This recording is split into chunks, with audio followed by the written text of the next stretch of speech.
Welcome to Oops, I'm Evolving.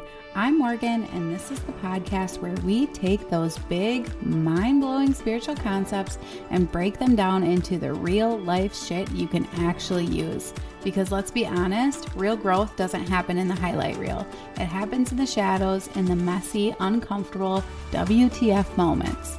So let's talk about it, air it all out, and level up. Okay, real moment here. I have been doing the work for years.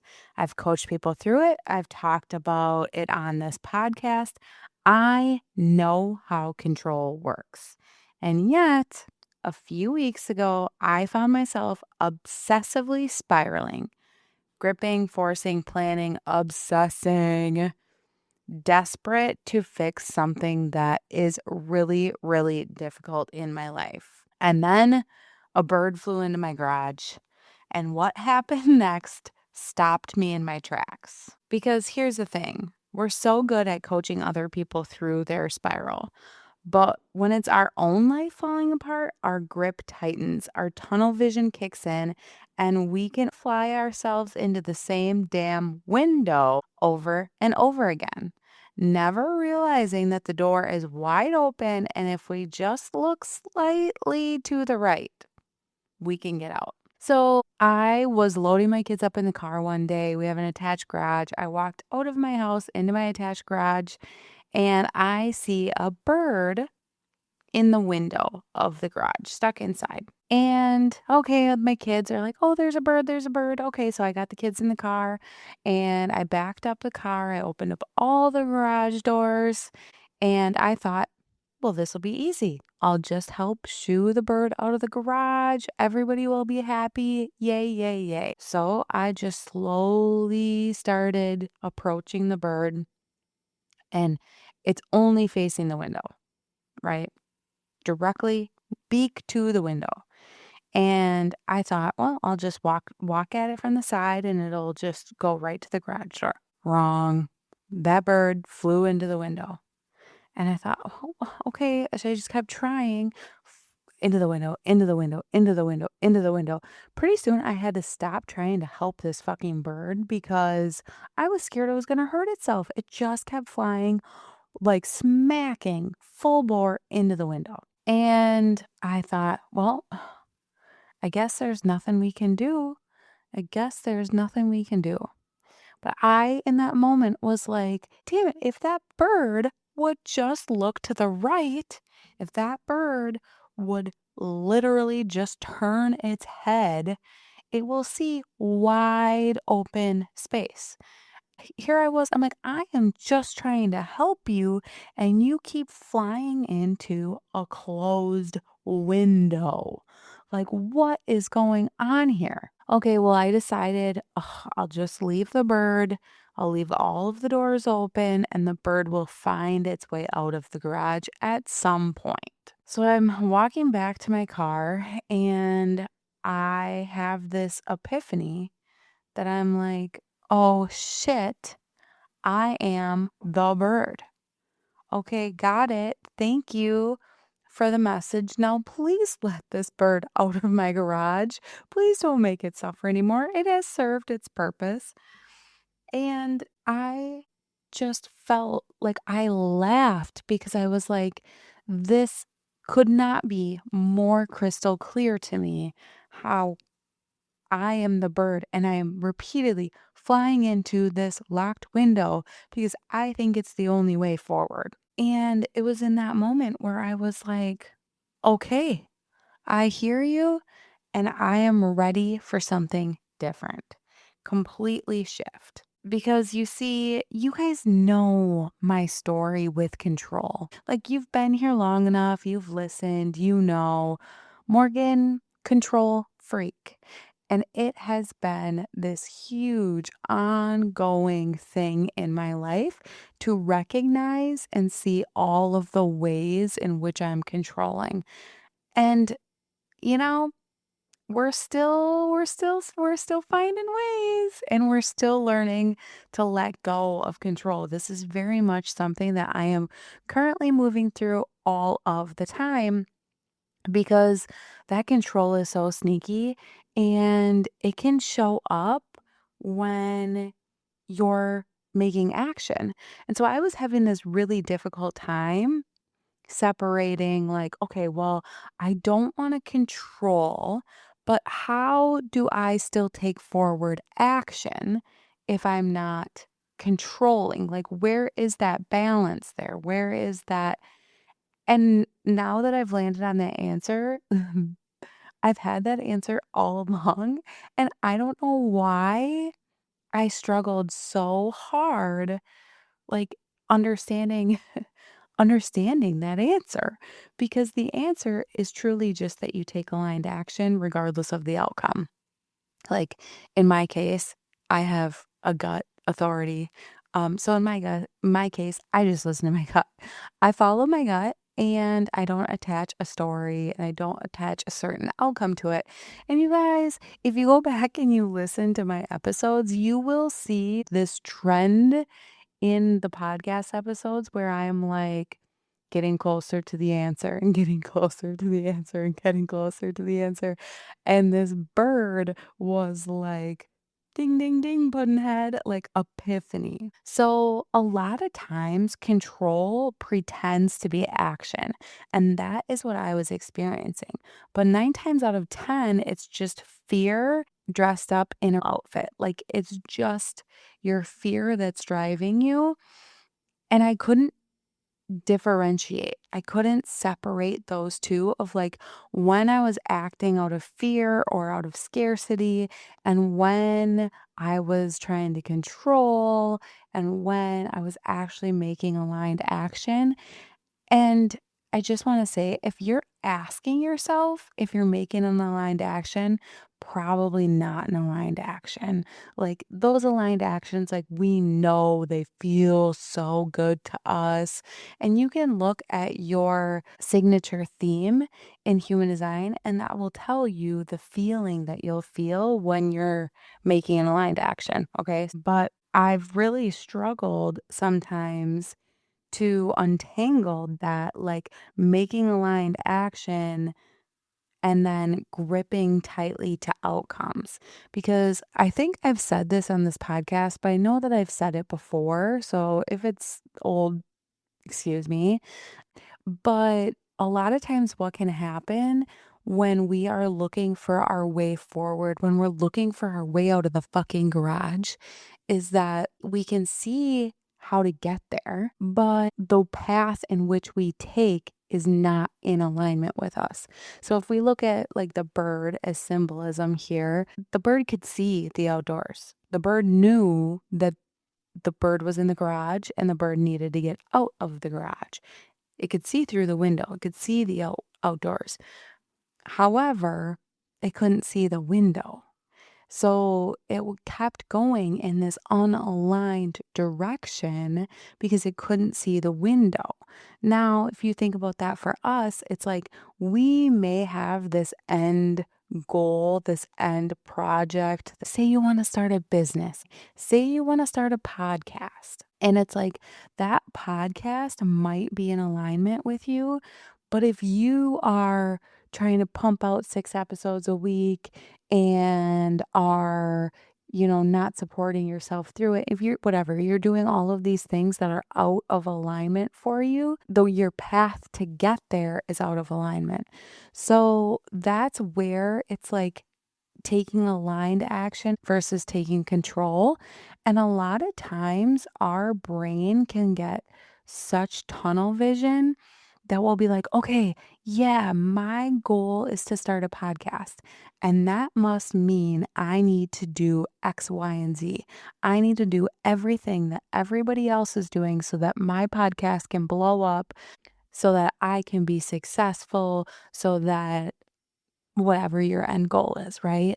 But that's tunnel vision. And it's telling us that we have to do something a certain way in order to get to our desired result, instead of just saying, like, throw the rule book out the fucking window and actually just take it one step at a time, following that aligned action and not tying it to the end result. A lot of times, your guides and God will open up all the doors for you and be like, okay, set yourself free. Maybe you're thinking too small. Maybe you're thinking, that you only want a podcast, but maybe you're made to do something bigger with your voice, whatever that may be, who knows. But God will open up all of the doors for you and all of the windows and will be showing you that you can let yourself out of the fucking garage. You can be so much bigger, but you're thinking that through the window is the only way. And this for me was just such a full circle moment because like I've told you, control has been circling me for a long time. So when we're talking about the difference between taking aligned action and gripping really tightly to the outcome, this can show up if I just work harder, if I just plan more, if I just prepare better, I can force this into working. I can figure this out. I can be successful. I can whatever that end result is. And that's how you know you've entered that control trap. Because control can trick us into thinking that we're being productive when really all we're doing is cutting off our creativity, our intuition, and our options. So if you think about that in the theory of the bird in the garage, it's like, yeah, you're a bird stuck in the garage. And thinking that the way out is only through this blocked window, thinking that is what's going to keep you stuck. That's what's going to turn off all of your creativity and all of the ways in which you're meant to actually serve yourself and serve the world around you. So, one way that I've seen this show up in my life, but also just in clients, is obsessing over what their partner meant or what somebody meant by a text or a word or a phrase instead of tuning into how their body actually feels about the relationship. So this could be that coworker that says that one thing to you, or that friend that just leaves you kind of questioning things, or like I said, a partner. But instead of just tuning into how do I feel about the relationship as a whole, you can kind of obsessively get stuck spiraling about what they said and what that answer is. And we did that episode last week or a few weeks ago that was basically your body already knows, your intuition already knows, and now you're spiraling about it. But yeah, that is another way we can control. And it's so funny how all just intertwines together. So if you're noticing and being like, wow, Morgan seems to be talking about the same thing a lot, I want you to notice the nuances, because the nuances for me is what's busted things open for me, because I'm an example person. I need to know exactly in what situation and what blah, blah, blah, blah, blah, so I can see it. And I don't know if I don't know if that's my sun and my moon are both in my 12th house. I don't know if I have a hard time seeing things sometimes, seeing it in my own self, but it's really helped me to pay attention to the little nuanced stuff.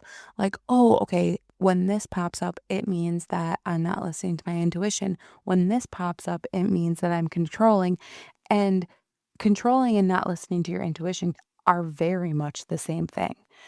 Because if you're listening to your intuition, you're not controlling. But for me, I've really truly needed to break it down and see it in hyper specifics. So hopefully you guys are like me. So now let's talk about the part that most of us don't even know is happening when we're spiraling. Because it's not just your mind that's a problem. It's not just that you're bad at letting go or that you're controlling. It's that your brain and body are literally hijacked. So when someone feels uncertain, unsafe, or emotionally intense, your nervous system gets activated. We've all heard of fight, flight, freeze, or fawn, right? Like most of us have heard those words, but what we don't actually realize is how they show up in really sneaky modern ways. So, a fight mode can look like obsessively researching the right way to fix something or trying to control what everyone else is doing so that you feel safer. Maybe you're spiraling about something that someone said and mentally rehearsing what you'll say if they come at you.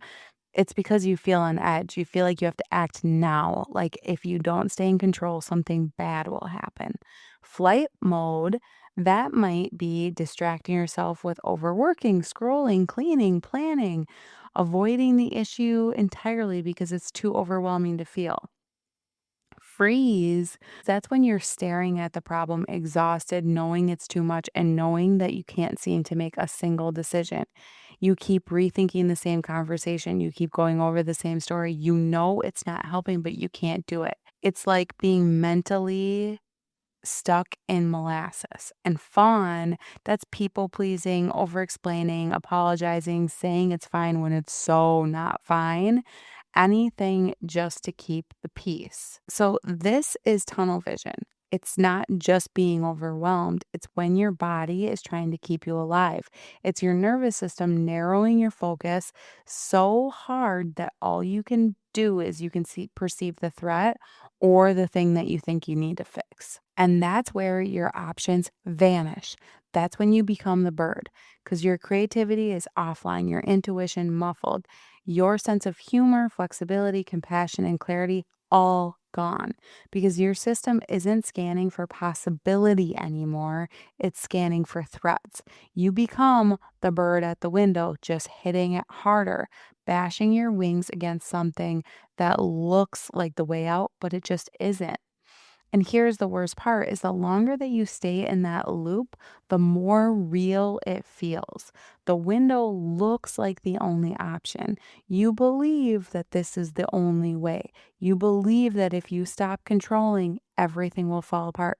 So then you try harder and you try harder and you get further and further from yourself. So I always struggled with the idea of letting go being inaction. But what I've come to the realization of is that it's actually a different kind of power. It doesn't mean that you stop caring. It doesn't mean that you stop trying. It doesn't mean that you stop gripping. You just stop believing that control is your only option. What? Isn't that crazy? Letting go is choosing to loosen your hands, but not abandon your dreams. It's saying, I trust myself to respond to whatever happens, even if it doesn't look how I expected. Now, that, my friends, is real power. That's regulation. And ironically, it's what makes you more effective. This was the shift for me. When I stopped obsessing over what was out of my control, I had room to actually hear myself. I had room to have creative thoughts again. I could see open doors. I could feel my own energy again instead of being wrapped up in this situation that was, you guys, so difficult and so heavy for me. This situation was really, really, really hard. And I've mentioned it several times in this podcast. It was consuming my life. But as soon as I was able to just be like, okay, I am letting this control go, it doesn't mean that I haven't taken action. It doesn't mean that I haven't addressed problems. It just means that, like, holy shit, the amount of freedom and happiness and excitement and joy and creativity that I have felt since releasing that, you guys, is insane. And I know that I've said this before, but I just want to say it again in different words in case it didn't hit ya. We are not taught to trust ourselves. We are taught how to perform, how to move forward in the quote unquote real world, how to prepare, how to please, how to push. And we're taught that letting go means giving up. But letting go to the control is actually this incredible act of devotion to your peace, to presence, to your nervous system, and to your intuition. So, What do you do when you realize you're the bird? Flapping at the closed window, exhausted, desperate, convinced there's no other way? Here's what I want you to do. First, give yourself a pat on the back because you have spotted it. You have recognized that this is what you're doing. Because I just want to remind you all that being awake and recognizing this stuff is not something everyone experiences. Okay. So don't get hard on yourself when you're like, oh shit, I caught myself controlling again. No. Once again, oops, we're evolving. We're not, oops, I'm down on myself and I'm being mean now. Like, no, we're not doing that. So, congratulate yourself that you have spotted it. For me, spotting it and like laughing and being like, "Oh my god, this is crazy." I also had what's so funny is right after the day after the bird, I also had the craziest next week of my life. Like, so busy. I literally could not have thought about this situation even if I wanted to, which leads me to the next step. Interrupt your pattern somehow. Okay. So do something, start adding things in that you don't typically do. When you find yourself spiraling, when you find yourself like in that binary way of thinking, add something to your routine. Do something that completely gets you out. Go outside, go for a walk, cry, dance, change your rooms, redecorate your house. Just change your pattern. Any movement will shift your energy, period. So do something that gets you out of your own loop and out of your own way. The next thing is I had to voice to myself what I was afraid of. Because once I was like, okay, what am I controlling? How am I controlling this? And then I really had to get like super honest with myself. And you know what's crazy is how hard is it to be honest to ourselves? Like we should be able to be honest to ourselves, but for some reason it's really difficult sometimes for me to be very honest with myself because I have to admit things that make me scared. So once I got really truthful with myself and I got to admit the things that made me scared, that's what made me see that what if, okay, so I admit the things that I'm scared. And then I got to realize that what if these two things were not the only options I had? What if it was not A or B? I couldn't have both. That's what I kept telling myself is I had to pick A or I had to pick B. There was no other way for that to be true or for what I wanted to work out. And if you are a seasoned human design, you've been playing around with your authority for a long time, I would say definitely check in with your authority. Here's what I will say about this though, is if you're brand new to human design and you're talking about a big decision that you have to make, you're never going to be able to listen to your authority on that big decision because you're already so wrapped up in your mind. So I would truthfully just tell you to interrupt your pattern and name what you're scared of, and then ask yourself, what if these weren't the only two options? You just need to open up those garage doors and look around. That's what you need to be able to do for your brain. Okay. And then, ironically, this is not my only bird story of the week. So, ironically, we're all sitting in my living room. I have a sliding glass door right by my living room, and a bird flies into my sliding glass door and dies on my porch. Right then, right there. And I don't know, maybe it's a bad omen or something, but so if you know about this, you'll have to write in and tell me. But I got thinking, I'm like, okay, what are the chances that this is like another bird and it's not related? It seems like they're pretty related to me. And what hit me was like when we ignore the signs and when we grip too hard, when we force something that's not meant to be, it's like just the symbolic death of like your old way of being, of like that you don't need to be that way anymore. You have learned and now you're choosing the new way forward. And it just felt like when you're controlling and when you're beating your head up against that window, thinking that it's the only way, it's like you have to let that version of you go in order to step into the next version of you. Once again, it's another oops, I'm evolving moment. So sometimes letting go isn't just about giving up. It's turning around so that you can finally see there was an open door waiting for you all along. All right, that's it for today's episode of Oops, I'm Evolving. Thanks for hanging out and diving into the messy, real shit with me. If you're loving the vibe, make sure to follow the podcast, leave a review, and find me on socials to keep the conversation going. Remember, growth isn't always pretty, but damn, it's worth it. Catch you next time.